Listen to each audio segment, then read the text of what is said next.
Welcome to வெஞ்சனம் சமையல். இன்றைக்கி நம்ம பார்க்க போகிற ரெசிபி ஒரு ஹெல்த்தியான ரெசிபிங்க. என்னன்னு கேட்குறீங்களா? வாழைப்பூ வச்சு ஒரு வித்தியாசமான ரெசிபி தாங்க நம்ம செய்ய போகிறோம். வாழைப்பூ வடை, வாழைப்பூ கூட்டு இப்படி தான் நம்ம இதில் செஞ்சுருப்போம். இன்றைக்கி வித்தியாசமாக ஒரு குருமா செஞ்சு பார்க்க போகிறோம். இதை எப்படி செய்யலான்னு பார்க்கலாம். வாங்க வீடியோக்குள்ளே போகலாம். இதுக்கு நான் முழுசாக ஒரு வாழைப்பூ எடுத்திருக்கேங்க.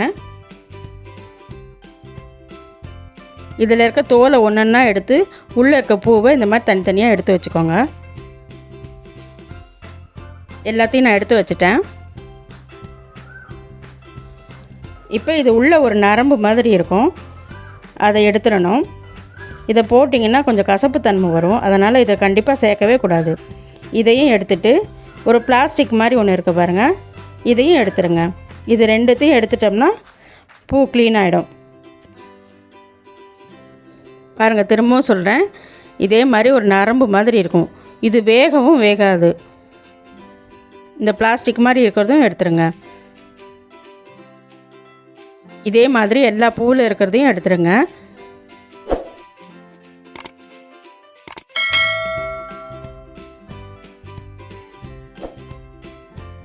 கொஞ்சம் வாழைப்பூ லைட்டாக கருப்பாக இருந்தால் கூட பரவாயில்லைங்க, அதை சேர்க்கலாம். கீழத்துக்கு போட்டுறாதீங்க. எல்லாமே உடம்புக்கு ரொம்ப நல்லதுங்க அது.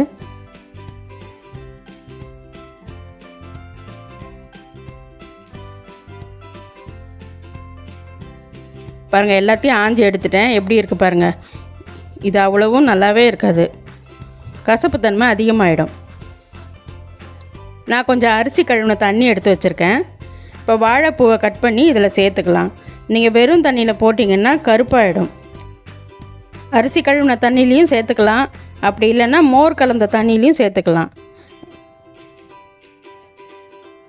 இந்த மாதிரி எல்லாத்தையும் ஒன்றா வச்சு நல்லா கொஞ்சம் பொடியாக கட் பண்ணிக்கோங்க. உங்களுக்கு என்ன ஷேப் வேணுமோ அந்த ஷேப்பில் நீங்கள் கட் பண்ணிக்கலாம்.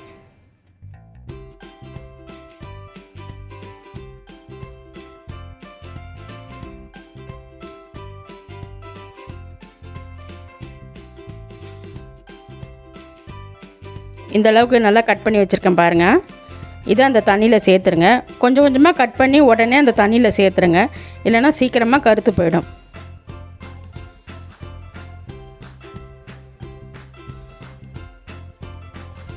இப்போ அந்த தண்ணியிலே நல்லா அலசி எடுத்து வச்சுருக்கேன் ஒரு பாத்திரத்தில்.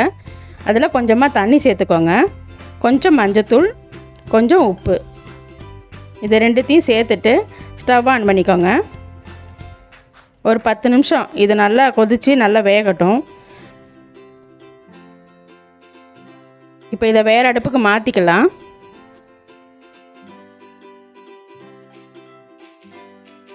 திரும்பவும் ஸ்டவ் ஆன் பண்ணிக்கோங்க. ஒரு பேன் வச்சுக்கோங்க.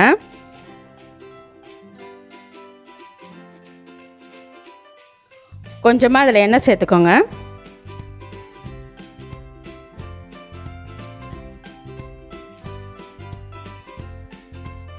ஒரு 5 பல் பூண்டு இதையும் சேர்த்துக்கோங்க.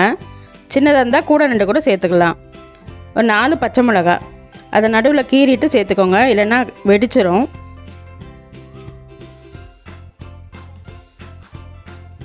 இதோட ஒரு 5-6 முந்திரி பருப்பு இதையும் சேர்த்து நல்லா ஒரு கோல்டன் கலரில் வறுத்து எடுத்துக்கோங்க.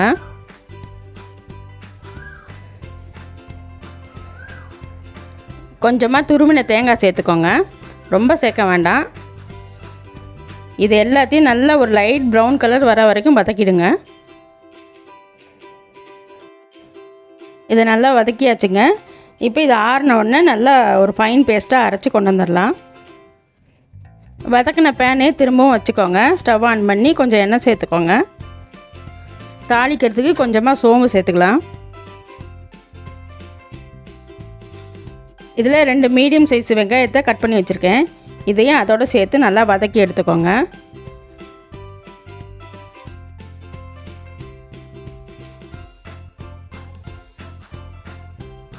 வெங்காயம் நல்லா வதங்கிடுச்சு.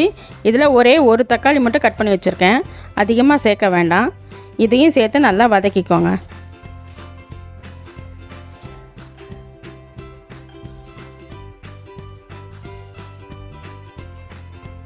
தக்காளி வெங்காயம் ரெண்டுத்தையும் நல்லா வதக்கியாச்சுங்க.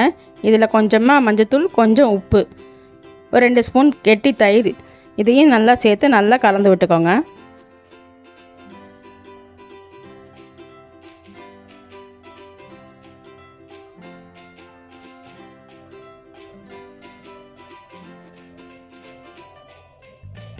மசாலா எல்லாமே நல்லா வதக்கியாச்சுங்க.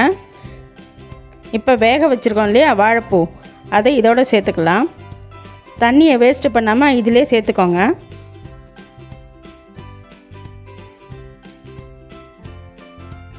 இது எல்லாத்தையும் நல்லா ஒரு தடவை கலந்து விட்டுட்டு ஒரு 5 நிமிஷம் மூடி வச்சு கொதிக்க விடுங்க.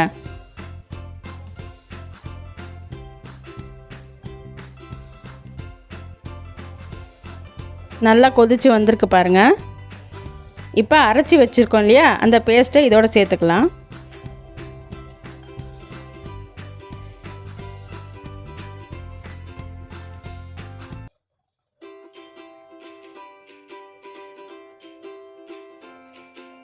சேர்த்துட்டு அதிலேயே கொஞ்சமாக தண்ணி சேர்த்து அதையும் இதில் கலந்து ஊற்றிக்கோங்க. உங்களுக்கு குழம்பு எவ்வளோ திக்னஸ் வேணுமோ அந்த அளவுக்கு தண்ணி சேர்த்துக்கோங்க. நான் இன்றைக்கி கொஞ்சமாக தான் சேர்த்துருக்கேன். மூடி வச்சு ஸ்லோ ஃப்ளேம்லே ஒரு 5 நிமிஷம் வச்சுருங்க. நல்லா கொதித்து வரும். இப்போ நல்லா கொதித்து ரெடி ஆகிடுச்சு பாருங்கள். வாழைப்பூ எப்பவும் ஒரே மாதிரி செய்யாமல் இந்த மாதிரி வித்தியாசமாக செஞ்சு பாருங்கள், ரொம்ப டேஸ்ட்டாக இருக்கும்.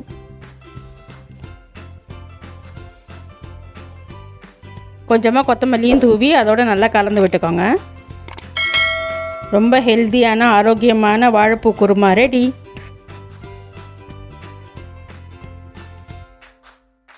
ஸ்டவ் ஆன் பண்ணிவிட்டு வேறு பாத்திரத்துக்கு மாற்றிக்கலாம். இந்த ரெசிபி உங்களுக்கு பிடிச்சிருந்துன்னா லைக் பண்ணுங்கள், ஷேர் பண்ணுங்கள், மறக்காமல் சப்ஸ்கிரைப் பண்ணுங்கள். கூடவே பெல் ஐக்கானையும் கிளிக் பண்ணுங்கள். தேங்க்யூ.